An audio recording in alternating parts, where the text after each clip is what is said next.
Assalomu alaykum hurmatli radio anglag'uvchilar. Adabiy anglatish programmamizni anglashinglarni qarshi olamiz. Bugungi programmamizda yozuvchi Abdurahmon Qahorning Xinjiang xalq nashriyoti tarafidan nashr qilingan Eli Dolqunlari nomli 2 qismlik tarixiy romanining 2 qismini anglatishni boshlaymiz. Alvatan ishqida yongan jangchi biz, mardoni biz, qas qilganni pas qilarmiz, g'olib biz, palvoni biz.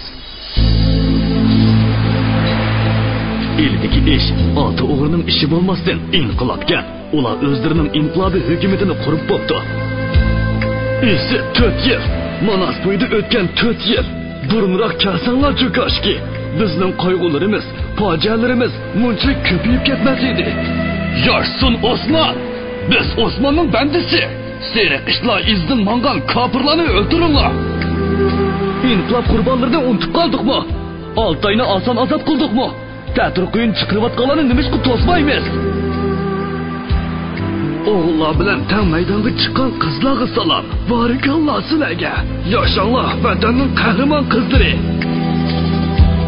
İnsonni do'stga mehr muhabbat, dushmanga g'azab nafrat bo'lmasa, uni qandaqmi odam degili bo'ladi?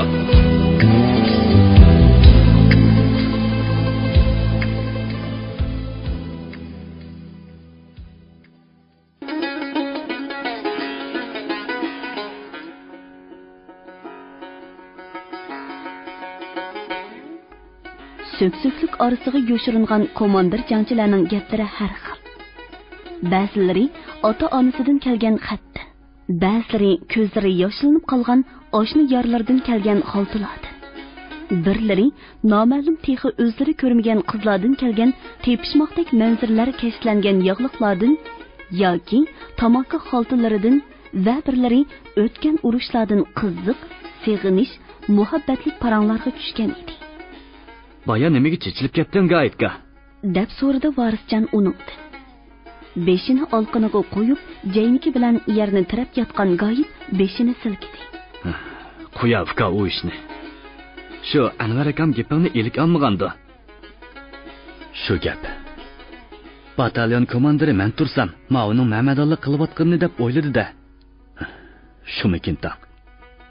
Nizomiddin kam pek o'stiribdi. Şunun gapini hesabga oladi emasmi? Yo'q. Uni yig'inda necha qatim qayqabatgan. Varisjon atrofiga bir qarab qo'yib, uningga texmi shipqab keldi-da, pichirladi. U qo'l ostidagilarning gapini zodi elik olmas bo'lib oldi. Bayqab otamsan. Meni hech nimani sezmaydigan kalva dedingmi? O'g'o bir nuri, buni nodam deganning oqsoqolligi jinimga tegdi. Sening rost deb qo'ysa, tapini yagi tegmaydigan bo'pti uni. Maqara. Sheyxo'ga hujum qilishdan burun biroq vizovat jangchini puxroch kiyindirib, xalq ichiga kirgizib o'taydi. Ular yarlik odamlarni o'yg'itib, orqasidan harakat qilsa, Sheyxo'ni ishg'ol qilishimiz osonlashmamdi desam, Anvar fikrimga qo'shilmadi. Sening fikring to'g'ri ekan-ku. To'xta. U agar dushman to'yib qolsa, Sheyxo xalqini pek parakanda qilib etadi. Balki chiqimga uchirtishimiz mumkin, dedi. Moyoqdan nodam qo'pib, unda yeni ish bilan ish qilsak, nurg'un odamning qirg'in qilinishiga sababchi bo'lib qolamiz deb qarab turib ishni yo'g'ontiryotdi. Shuningga ochiqim kelib chechildi. Hey, hozir odamning gapi gap. Shu kunlarda Gayit Varisjonning ko'nglidagi gaplarni qilib, u sizg'an siziqlardan chiqmay meng'iyotdi. U Gayitning esiga uzun buloqda bo'lgan munu gapni soldi. Sen uzun buloqda xotlarning ko'ngligi mu odamning ko'ziga o't bo'lib ko'rindigan bo'ldi. Bugun mush yerda bir kecha qo'nsak, kelinchaklarmi ko'pkan deb edim-ku. Ha. Nodam shu gapingni Anvar akamga yo'g'intib, doklad qilyapmamdi. Men uzundan beri uning mundaq mijozni bayqamagan ekanman. Nima? U mundaq deb qo'ygan gap tursa, uning chaqadigan nima yo'li bor? Gayitning seriq burutlari tikanlashib, ko'k ko'zlari yenib ketdi. Shu emasmi? Menmi hayron qoldim. Asli o'zlari rasvolashib yursa, hech kimning gapi yo'q. Rayhon bilan o'zi Xon Tohir, Xon Zuhra bo'lib yuriydi. Chotiqimiz yo'q. Bizning choqchiqimizni doklad qilgudek ish bo'lamdi ekan. O'znikini yepish uchun shunda qilyapti-ya. Toza sodda nima ekansan? Uning niyati boshqa. Qandoqdaysan? Sening rot komandirligingga ko'zi qiziryotdi jimo uning. Bo'lmasa, nimishqa shuncha paypaslaydi. bizdek tinch yurmamda. Kim gap qilsa esilib. Nima? G'oyit tos qoldi o'rnidan cho'chirab turib ketgili. Lavlari titrab ketdi. Chukurkini zo'rg'a yutdi. Mening oldimda qanchalik nima ekan u? Men kim? U kim? O'zing o'ylab baq. Men anglag'inimni deb qo'ydim. Söksöklikning bir yerida Nodam bilan Rayhonmu gapga tushgan. Biroq Rayhonning gaplaridan ansirash sezilib turadi. Mundaq chaqda razvedkaga chiqish xatarlik, kechisi chiqsanglar bo'lmamdi. Ahvolni uqmaydigan odamga gap qilasiz-ku. Ya u yana o'ychunqurni bilmasanglar. Yarliklarni topamiz. Ko'p kunduzi. Qo'rqma. Tomoqni ta'tir kiyimiz. Jul-jul bo'lib olsak, kimning ko'zi tushadi bizga? Bizning hunarlarimizni uqmaysizda. Polik yoshiringan. Nodam boshliq razvedkachilarga Shexuni razvedka qilish topshirilgan. Ular dushmanning mudofaalanishini ko'zatib kelsa, butun polik kechisi yo'lga chiqmoqchi. Nodam bilan Rayhon olqonlarini peshonasiga qo'yib osmonga qaradi. Janub tarafdan ikki aeroplan g'orqirab kelib, ularning ustidan o'tib ketdi-da, hayol qilmay qaytib keldi va yana aylanib g'arb tarafga ketdi. 10 minutdan keyin u yoqdan qaytib kelib tuvallab yana bir qaytim aylandi. O'q uzdi, bomba tashladi. Tirikligining hech qanday shapsi sezilmagandan keyin ketib qoldi. Ko'rdingizmi, tipirlayotganini? Nodam aeroplanning qarisi yetgandan keyin Rayhonga qaradi. Bizning bu yerlikimizdan shapi ololgan bo'lsa, hozirli bir to'p qog'lar uchib keladi. Biroq sezilmadi. Mushkango zamonaviy urushlari otqan po'lari po'janzdek to'zib ketadi. Ko'diqqa top-top kelgan aeroplanlarning karomatini, dedi Rayhon. Uning qo'y ko'zlari Nodamga tikilgan edi. Bizning urushga kirgan kunimiz, bularning halokatli taqdiriga tushgan kuni bo'ldi. Har qancha zamonaviy qurollari bo'lsa-mu, endi halokatli taqdirdan qutulolmaydi. Yer qattiq tavrisa, uy o'rildi-da. Nodamning ma'nilik so'zlaridan Rayhonning ko'zlari o't elib, yiqimli quchqunlar chaqnadi va Nodamga talmirib qaradi. Bu qarashdan Nodam uningda qanday hissiyotlar qo'zg'alganligini sezdi. Biroq o'rnidan turib ketdi. Vaqt to'shdi. Biz minishimiz kerak. Bizga oq yo'l tilang. Qachon qaytsizlar? Ko'z bog'langanda. Charlishinglar g'albilik bo'lsin. Rayhon uning qo'lini tutib olgan edi. Agar boyiqidek o'ltirishgan bo'lsa, u o'zini Nodamning quchqiga otgan. Qong'udek xo'shlashgan bo'ladi. Shu topda atrofdagi so'ksök yo'lg'unliklar orasidan qancha o'lg'an ko'zlarning ularga tikilganligini hisobga olish kerakda. Yuraklar tashnaligini, hayajonli tuyg'ularni besib turib, ayrilmay mumkin emas edi. Otliq yo'lga chiqqan razvedkachilar tush bo'lay deganda, Musraxunning beg'i deb atiladigan Shexu bo'yicha dongliq bog'ning keyindagi cho'nqur yarliqqa keldi. Otlarni shu yerda qoldirib, o'zlari bu cho'ng bog'ga kirdi. Shu yili bog'dagi shaptul, uzumlar o'xshagan edi. Razvedkachilar qo'rsiqini sherin mevalar bilan rosa to'ydirib, yana mushu bog'da uchrashadigan bo'lib, atrofga tarqalishdi. Havo ochiq edi. Avgust quyoshi bu qozondek cho'nqurlikni obdal qizitib o'tgan. Yorliq ichida qoqildishib, uchishib yuradigan to'qinak qog'lar shu topda soyliq yerlarga mo'kkungan. Tikanlik, shivoqliq, egiz-past do'ngliklardan chekatkilarning chirildigan ovozlari anglanadi. Ammo osmonda uchar qanotlar ko'rinmaydi. Qishda qor sovuqi, yozda tonurdek qiziq optipi bilan mashhur bo'lgan bu yer bir necha kundan beri qalaymaqonchilik, ansizlik ichida qoldi. Qiziq optopda tushlikka so'rilishib qoladigan ko'chalarda chirqirgan mashinalar uzluksiz chang to'zon ko'tarib chapatdi. Shaharga tinib ketgan Gomindan qismlariga shu kunlarda tushlik uyqu vaqti berilmaydigan bo'ldi. Mashinalar qancha ko'p chirqirgan seri Shexu xalqimu ko'chalarga shuncha ko'p chiqadigan bo'lib oldi. Havoning shuncha issiqida beshiga eski tomoq, uchisiga jo'ljul choponlarni kiyishib, Shexu bozori va uning atrofida yurgan 5 nafar razvedkachi hech kimning ko'ziga cheliqmaydi. Razvedkachilar 3 soatlik ko'zitishlarni oxirlashtirib, boqqa qaytib kelishdi. Ish izlab yurgan musofirlarning dal o'zi bo'ptimiz. Shu turqida qo'limizni ko'tirsak, kishilar jazman pul berdi, dedi Nodam kulimsirab. Ishmi topdiq. Men cho'ng yo'l bo'yidagi bir uyga 1 so'mlik kira qildim. Yo'g'on sandiqni yudib, sepil ichiga akirib berdim, dedi Jamoliddin. Arashni ko'rganlar nima deb qolgandi? Dodisi manjo divon ekan degandi. Hammasi kulishib ketdi. Arash? Yo'q. Menga toza sapsilab qaranglarchi. Kuchaliqlarga o'xshamdiman nima? Birsi, "Hey, qori, bu yoqqa o't, mashina kelyotdi" deydi. Hammasi yana kulishib ketdi.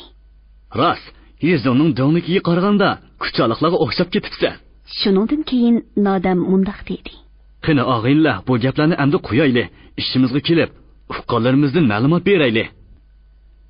Hozir Shehu xalqimi uyg'onib ketibdi. Biz u yoqdan hujum qilsak, xalq dushman kayindan tayoq to'qmoq ko'tirdigandek. Biroq Gomindan qismlarining ko'pligidan xalq ansiraydi ekan. Polik komandir topilgan pirovotki qiz bilan ko'rishdim. U intayin to'yg'on, yurakli qiz ekan. Uning deyishicha, hozir Shehuda Gomindanning bir otliq brigadasi, 3 piyoda polki, transport atirti, 5 tankisi, 10 bronevik, cho'ng tipdiki 10 nachi zambiriki bor ekan. U qizning mo'ljallashicha 8-9 mingdan ko'proq askari kuchi bo'lsa kerak. Chapaysni tatqizib qo'ygandan keyin Gomindan qismlari toza ansizlik tushibdi. Shunga Manasdan qo'shin yutkimoqchi bo'lib, hozir o'rni hozirlab o'tibdi, dedi Arash. Nodam Arashning deganlarini tez-tez yozatdi. Savol qo'yatdi, yana yozatdi.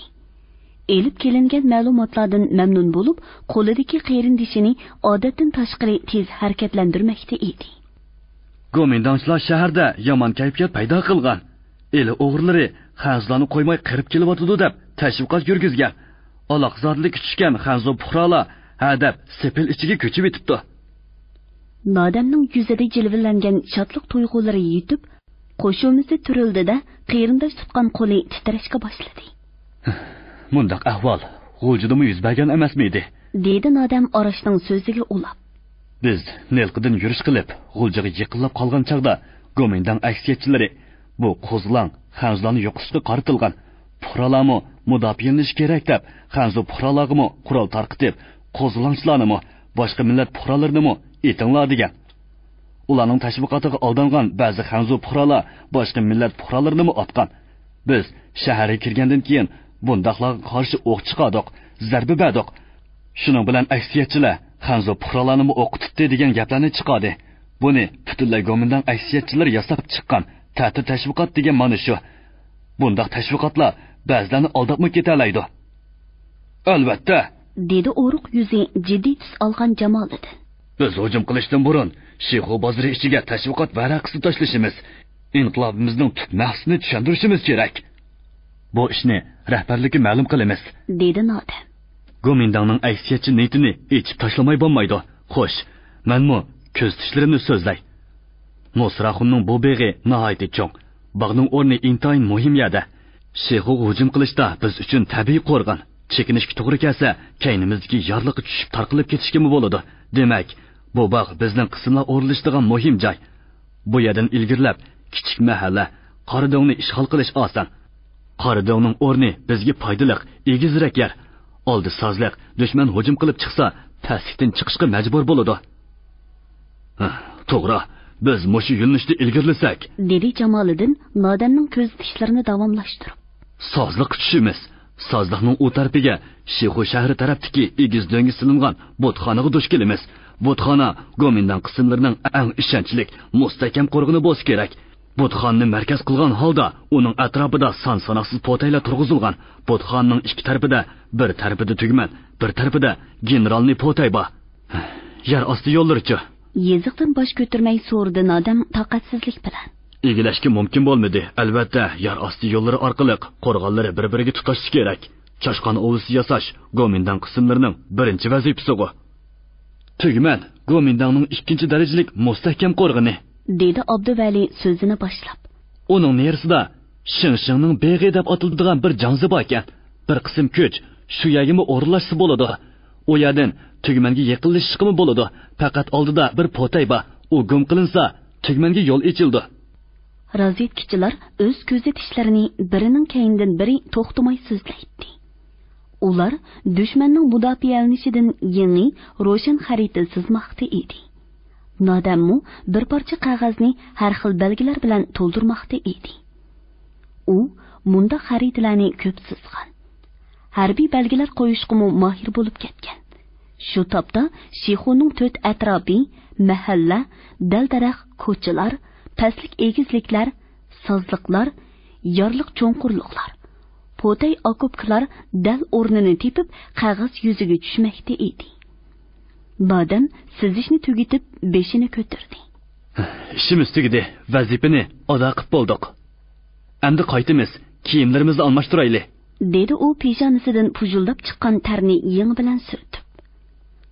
Razvedkachilar bog'dan chiqdi va seyrilib yorliqqa tushdi.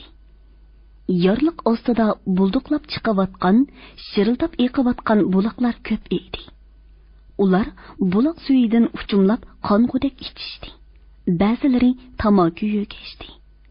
Ondan heliqi juljul kiyimlarini soldi. Egalarni xo'pli sig'ingan otlarni mindida taraslab yurib ketdi. Ularning yo'liga qarab turganlar yiroqdan 5 otliqning kelayotganligini ko'rdi. To'liq 5 otliq. Yuraklar tindi, ansirash bitdi. Rayhon eng oldida kelayotgan nodamni tunib, qo'lini ko'ksiga qo'yib oldi. Ular kelmagan seri har xil o'y-xiyollar ularning yurak bag'rini mujigan. Hatto ig'ir, qayg'uliq oqibatlarni ko'z oldiga keltirgan edi. Ularning yiroqdan birdilli ko'rinishi xuddi qop-qorong'u kechada tog' kaynidan to'lin oy o'rlab chiqib, atrofni yo'ritib, go'zal tusga kirgizayotgandek qiz qalbida ajoyib nozik tuyg'ularni paydo qildi. U xushalliqida ularning yo'liga taqozo bo'lib turgan polik komandiriga xabar elib kirishni o'ylagan bo'lsa-mu, nemishqidir ularning yetib kelishini kutib turib qoldi. Razvedkachilar shundoq tez yetib keldida otlardan irg'ib tushdi. Nodam hurmat bilan Anvarning oldiga kelib, o'ng qo'lini cheksiga elib, "Yo'ldosh batalyon komandiri, polik topshirgan vazifani to'liq ado qildik. Dushmanning mudofaalashidan xaritasini sizib keldik. Rahat. Yaraysizlar. Sizlar yurishimizning yo'lini ochdinglar. Sizlar xuddi qarg'uning ko'zini ochgandek ish qildinglar. Shunga sizlarni qismimizning ko'zi deymizda", dedi Anvar hayajonlanib. Nodam sizib kelgan xaritani Anvarga uzatdi. U xaritani echib ko'z yugurtishga boshladi. Bir nechasi yondan xaritaga bo'ynini so'zib qarashdi. "Vazifani ado qilib kelganlarga qo'g'in ep qo'ydik. Ta'liyinglar bo'lsa tatliq chiqadi", dedi Rayhon hayajondan o'zini bosolmay. Bir jangchi ko'zini qisib, "Sizning qo'lingiz takkandan keyin tatliq chiqdi-da. Men tutib qo'yganga tatliq bo'lib qolsalar, hamma qo'g'ini tutib chiqay." "Bizmi quruq kelmadik. Qo'limizga qarab qolmasin deb, mana shaptol uzumlarni ep keldik." Jamoliddin shaptol uzumlarni jangchilarning oldiga to'kdi. "Xeyli ovqat qipsilarda?" "Ha, birimiz hammol, birimiz baqqol bo'ldik." Anvar Nodamga qarab, "Qani yur, Nizomdin kamning oldiga kirayli. Xaritani tushuntirib bergin." Qo'g'in tilayotgan jangchi varqiradi. "To'xta Nodam, Rayhonning qo'g'inidan yemisang armonda qolasan. Mana bir tilla." Anvar kuldi. "Rost, nakam saqlag'ili." Rayhon qizirib ketdi. "Men Nodamga saqlamadim, hammasiga saqladim." Mundaq gaplar Varisjonning tishiga mush urgandek anglanadi. U hozir Rayhonga qiladigan siliq sipoyi gaplardan kechgan.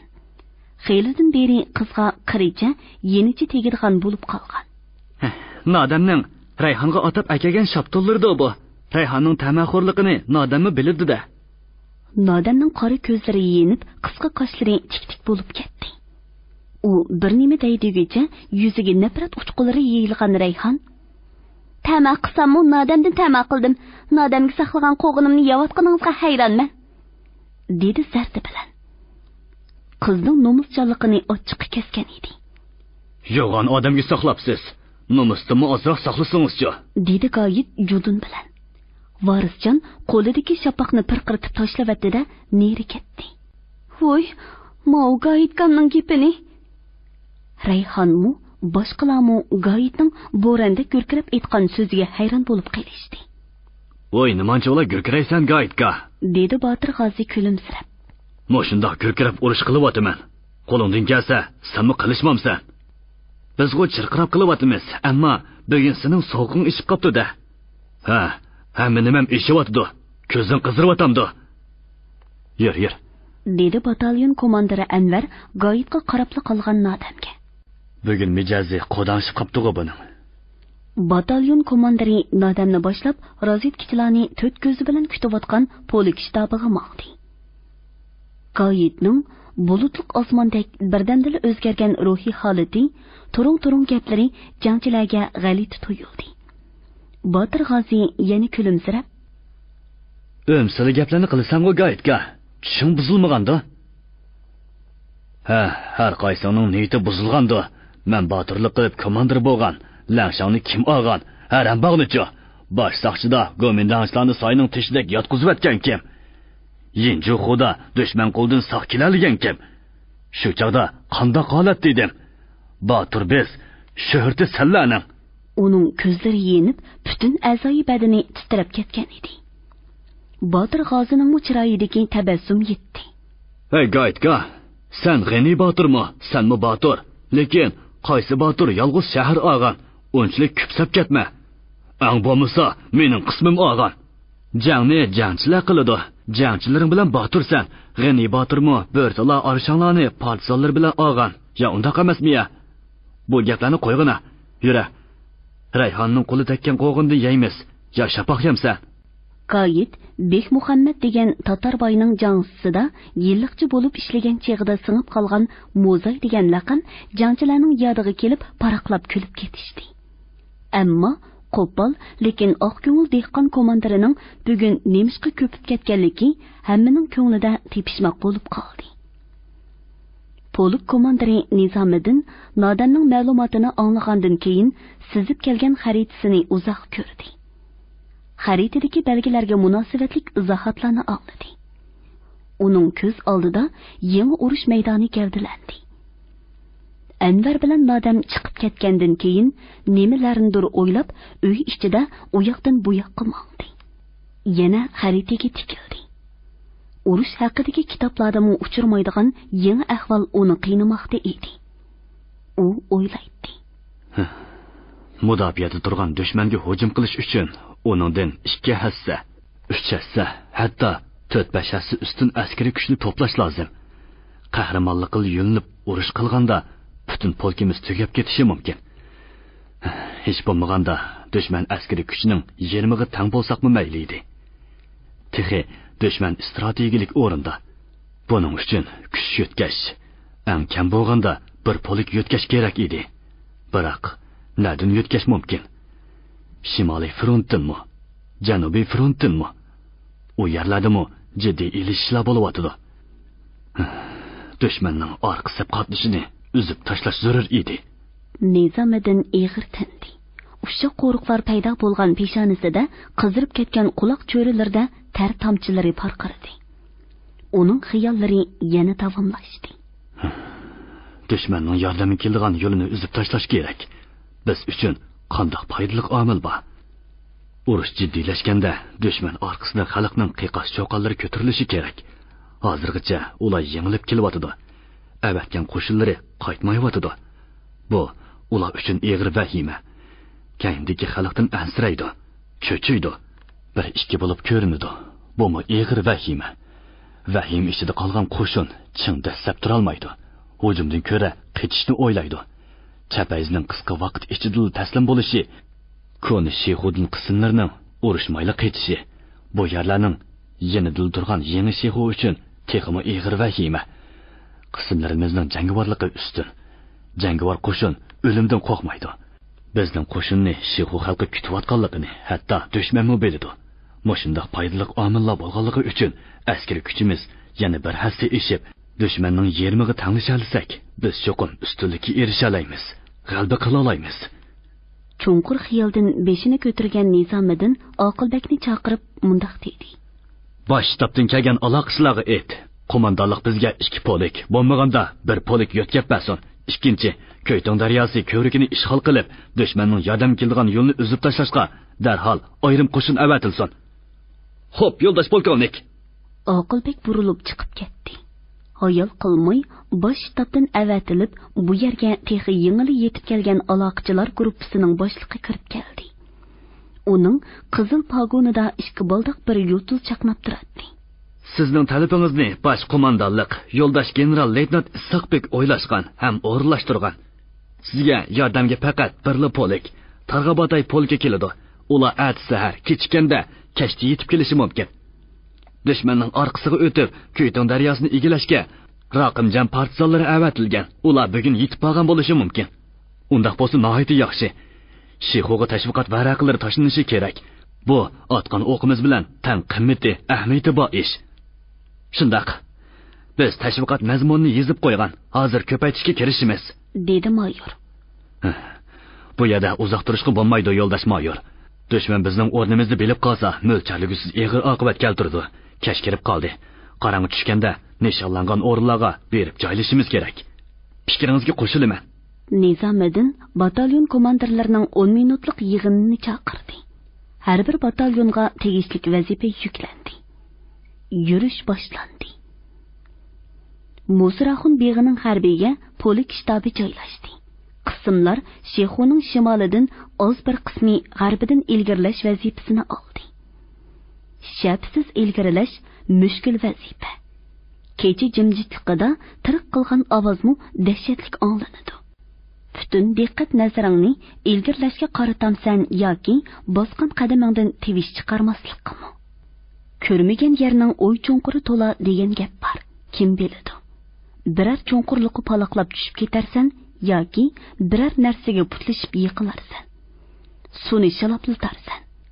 Qiyin yurish, qiyin ilgirlash. Ehtiyot qilishga, butun diqqatingni hamma ehtimollarga tekshir sarf qilishga to'g'ri keladi. Jangchilar o'qlar orasida ilgirlashga qaraganda shapsiz ilgirlashning qiyinligini his qilishdi. Ko'mirdek qarayib turgan jimjit kecha surlik ko'rinadi. Na itlarning havshigan ovozlari, na uchar qushlarning sayrashlari, na hasharotlarning chirildashlari anglanmaydi. Hech qanday tevish anglanmagandan keyin potaylarning to'shiklaridan berilib turadigan o'tkir projektor nurlarimi o'chib qolgan. Ehtimol ularni tutib turganlar uglab qolgandi. Bu foydali sharoitdan foydalanib tez ilgirlash kerak. Poqining ko'rkirgan ovozi anglandi. Qadamlarning elinishi tezlashdi. Qora suvni bo'ylab kelayotgan 3-rota suvga tushdi. Suvning osti patqoq bo'lib, putni yulib elishmi osonga tushmaydi. Har yo'tkiganda suv shaloplaydi. Ilyas oldidagi jangchini turtib qo'ydi. U yana sayradi. Poqining ko'rkirgan ovozi anglandi. Ovoz xotirjamlikdan derak beradi. Bu qora suv Shexoning ichidan eqib keladi. Jangchilar suvning ichida. Ular ko'rkirgan sada bilan suv yoqisidagi kichkina mahallaga yetib keldi va minishdan to'xtab quloq soldi. Jimjitlik. Ilyasning pichirlagan ovozi anglandi. Hay. Bu yerdagi oilalarni ko'mandonchilar ko'chirayotgan bo'lishi mumkin. Tirikchilikdan asarmi yo'q? Shundoq, eng bo'lmaganda itlar havshigan bo'ladi-da, dedi yana bir jangchimi pichirlab. Mahalla Go'ristondek jimjitlikka cho'mgan edi. Uylarning eshiklari hanqirg'ay ochiq, qo'tollari bo'sh, to'xu kataklari o'rilgan. Ba'zi eshik derazalari sungan vayronchilik. Suvdan chiqmay ilgirlash yana boshlandi. Suvning ba'zi yerlari poqilchoqqa kelsa, ba'zi yerlari yonboshqacha keladi. Potni suvning ichida sirib yo'tkashga to'g'ri keladi. Jangchilar tuzdan yerga yetib kelganda nadindir paydo bo'lgan o'tkir nur atrofni birdili yo'rtibdi. Yo'l-yo'l qilgan tuz siziqliq nurlardan jangchilar o'zlarini qochiradi. Lekin nega qochirg'ili bo'lsin? Suvdan chiqsang yonbosh shaklda tuzdanlik. Suvga cho'kib olay desang, tez panohlangudek tuzuk joymi yo'q. Chekinish kerakmi, ishga yoqqa tashlanish kerakmi? Sular shaloplab ketdi. Jangchilar satsilib qarab oldida turgan cho'ng potayni va uning to'shikidan o'tkir nur berilayotganligini payqadi. Potayning to'shiklaridan taraslab o'q uzildi. Shuning bilan o'likdek surlik kechining jimjitligi buzildi. Oldida ketib borgan jangchilardan bir nechasi yiqildi. Ular mumkin qadar suvga yiqilmaslikka tirishdi. Vijildigan o'qlar to'xtamay uchib keladi. Keynidan to'plar tushishga boshladi. Jangchilar tarqaldi. Dahshatli ovozlar ko'tarildi. Kichik gurjaklar harakatga keldi. Hammasi yer qazishga kirishdi. Dushman potaylaridan oldida nur tushiralaydi. Ondan o'qlar uchib keladi. Jangchilar o'ngsiz urush ichiga tushib qoldi. Chekinishgami, olg'a ilgirlashgami bo'lmaydigan vaziyat shakllanib, o'liklar, yordorlar ko'payishga boshladi. Bu chaqda butun urush saflarida yaqin yiroqlardami dahshatli etish ovozlari ko'tarilib ketgan edi. Bu qozondek cho'nqurlikda etishlar, elishlar, asabiy varqirashlar, jon talishlar osmonning qa'riga uchatdi. Shihu xalqi allaqachon uyg'onib ketgan. Komandan qismlarining bu yerga ko'plab yo'tkilishi, ko'chalarda harbiy mashinalarning ansiz chirqirab, uyoq bu yoqqa chepishi, tutqun qilishlarning ko'payishi, shaharda ko'rilmagan jiddiyliklarning avj elishi, mana bularning hammasining siri bugun ochildi. Kishilar texir o'zlari ko'rmagan 200 kilometrga yaqin yo'lni piyoda besib, bu yerga yetib kelgan jangchilarga uylaridan chiqmay nusrat tilab o'ltirishadi. Birinchi batalyon Musraxonning beg'idan allaqachon halqib o'tib, Qoradong mahallasiga yaqinlab keldi. Yenju xudi yordar bo'lgan qo'li saqaymay, urushga kirolmay titit bo'lib ketgan Botir G'azaga batalyon komandiri Heyliroqda batalyon bilan polik shtabi oraliqida xabarchi qilishga oron ruxsat qildi. U birinchi qitim polik komandirining buyrug'ini elib keldi. Qoradongni egilab, oborin tutilsin. O yerning egizligidan foydalanib, ustunlik qo'lga keltirilsin. Anvar varqirdi. Olg'a! Yo'limiz bo'yicha ilgirlanglar. Birinchi rota o'ng tarafdan, ikkinchi rota so'l tarafdan, uchinchi rota o'ttiridan olg'a siljidi. Rota komandiri Goyit eng oldida o'milab boradi. Uning quloq tubida o'qlar vingildab uchadi. Yo'ldosh komandir, yer beg'irlash kerak. Nodam chatda, yonposh yerda bir yugurib, bir o'milab ketib boradi. Uning kaynidan varisjon qolmay mong'atdi va atrofiga ansizlik bilan qaraydi. Jangchilar birda qo'yuqlab, birda shalanglab qoladi. U yo'g'on daraxtning kayniga o'tdi-da, yerga choplashib yetib oldi. O'qlar kechini vol-vol yo'rtib o'chib qoladi. U kaynidan etishning xatarlik ekanligini yaxshi biladi. Shunga jangchilardan uzib oldiga o'tib olgan edi. Dushman o'qlari jangchilarni to'xtatib qo'ydi. Varisjon avtomatini tanglab yotadi. Yer beg'irlovchilar o'tishga boshladi. Jamoliddin o'tib ketdi. Yana bir jangchi o'tib ketdi. Uning oldidan nodam o'tishga boshladi. Endi etish kerak. Yaminiga kelsa, uchilisini otmamdim, deb o'yladi u. Faqat bir sekund avtomat nodamga to'g'rilandi. Biroq kutilmaganda yuqirlab yumulab birsi Varisjonning ustiga tushdi. Bu Rayhon edi. Varisjon cho'chib, huduqib, yo'linishni o'zgartirmay qolgan edi. Siz qayoqqa ilgirlamoqchi? Olg'a. Ilgirlash nishoningiz qayoq? Beshim to'rab qolgan o'xshaydi. Nodamning ovozi anglandi. Olg'a, jangchilar, ilgirlanglar. Rayhon g'azab bilan xuddi komandirdek Varisjonga buyruq qildi. Qani, burilib ilgirlang. Chang to'zon istitaklar dastidan ko'zlari porqirab qolgan jangchilar hadab olg'a ilgirlaydi. Yumulaydi, yer beg'irlaydi. Ba'zilari godonlarga tushib ketadi. Tirishib chiqadi. Ba'zilar chiqolmay qoladi. Hammaning nishoni Qoradong edi. Batalyon Qoradong egizligini egiladi. Dushman o'qlari vishildab yomg'irdak yig'ishqa boshladi. Urush podshohlarining eg'ir o'qlari egizlikka to'xtamay tushadi. Mana endi olg'a ilgirlash emas, panohlanish zarur bo'lib qoldi. Qismning shafqat hamshirlari o'liklar yordorlarni to'shib qora targa cho'mildi. Zambirak o'qlarining oskolkalari nurg'un odamni safdan chiqarib Yordar qo'li bo'yniga esilgan Botir G'azi polik komandirining javobini elib keldi-da, batalyon komandiriga yetkazdi. Zambiraklarni ish qisilishga bo'lmaydi. Anvar titit bo'lmoqda edi. Polik komandiri nimani o'ylayotgandi? Nimishga ruxsat qilmaydiganda? Qoradongni egilagan qism dahshatli bombardimon qilishning ostida qoldi. 7-bob. Tarbag'atay polki texi yetib kelmagan. O'lish, yaralanish ko'payayotgan. Qon kechib egilangan o'rinlardan chekinmakdan o'zga amal bo'lmagan xavflik eg'ir payt. Polik komandiri Nizomiddin nodam tarafidan sizilib cho'ng'aytilgan xaritaga butun vujudi bilan tikilgan edi. Uning qo'lida qizil qeyrindosh, shapkasi kayniga surilgan. Peshonasini alamli qo'riqlar qoplagan. Qo'yuq qoshlari ostidagi ko'zlari dahshatli yongan. U xuddi ichidan tutun chiqayotgandek to'lg'anatdi. Lavlari tushuniksiz pichirlaydi. Qo'lidagi qeyrindishi xarita ustida eg'ir holda siyriladi. Qora suvni bo'ylab ilgarilab, potay belgisi qo'yilgan yerga berib tiriladi. Tugumanning oldida to'xtaydi. Qora do'ngdan pastlab sozliqqa tushadi va alamli holda yonadi. Oqilbek polik komandirining chiroyiga sapsilib cho'chib qoldi. Komandirning surlik, jiddiy tus olgan chiroyi tatirib, cheki tomirlari tinimsiz lipildaydi. Komandir o'zining uzildirmay tamaki chekayotganligini, yuzlarida, quloq cho'rilarida qo'noqdek tar tomchilari paydo bo'lganligini sezmaydi.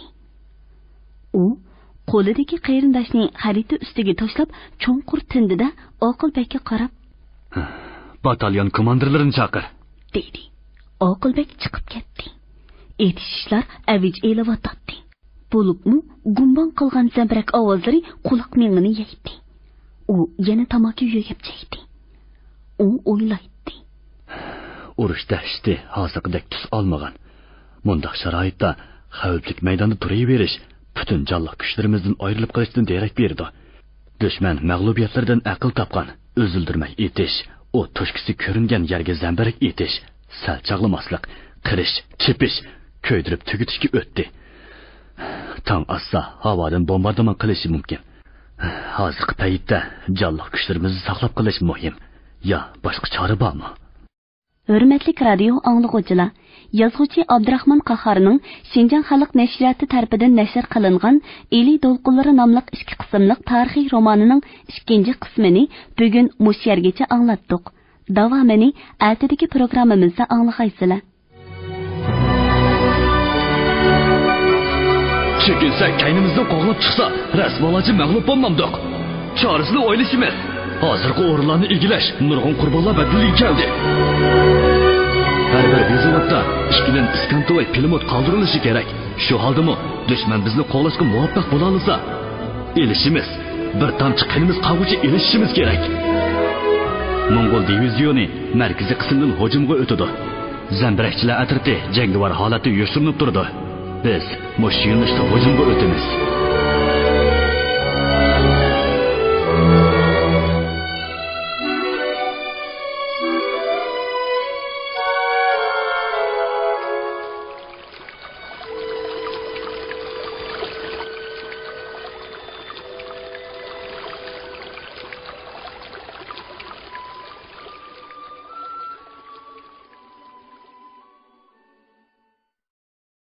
Bugungi programmamizning diktorlari Mahira Abdurashid, Shuhrat Abdurahmon, ovoz texniklar Po'lat Tursun, Tahir Yasin, mas'ul muharrir Ilhom Mahmud, Abdurasul Abdurahim, bosh nazoratchi Gulbahor G'upur.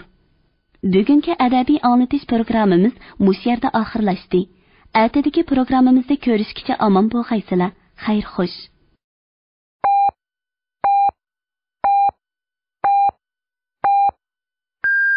Beijing vaqti soat